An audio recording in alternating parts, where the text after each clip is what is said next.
এখন আমি এসেছি আমাদের গ্রামের বাড়িতে, আর গ্রামের বাড়িতে এসে উনুনে রান্না করতে হয়।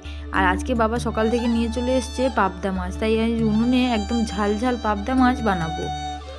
প্রথমে কড়াইতে সর্ষের তেল দিয়ে দিয়েছি, আগে থেকে মাছকে লবণ হলুদ মাখিয়ে রেখেছি।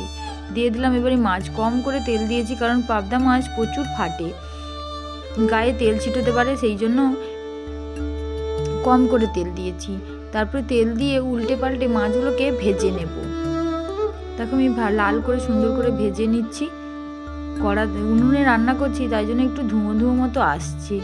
উনুনে রান্না করলে কিন্তু তরকারির টেস্ট খুব ভালো হয়। মাছগুলোকে ভেজে আমি তুলে রেখে দিয়েছি। তারপরে কড়াইতে দিয়ে দিচ্ছি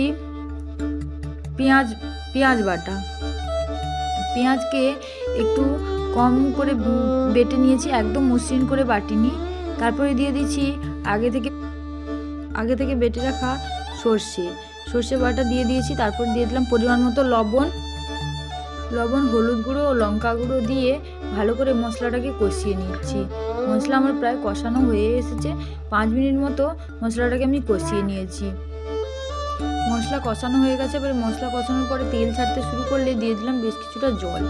কম করে জল দিয়েছি, কেন বেশি সময় ফোটালে পাবদা মাছ নরম মাছ খুব ভেটকে ওঠে, তাই জন্যে কম করে জল দিয়ে ভালো করে ফুটিয়ে নেব। ভালো করে ফুটে এলেই তারপরে নামিয়ে নেব। এখানে আমার একদম এখন রেডি হয়ে গেছে, এবারে আমি নামিয়ে নিচ্ছি।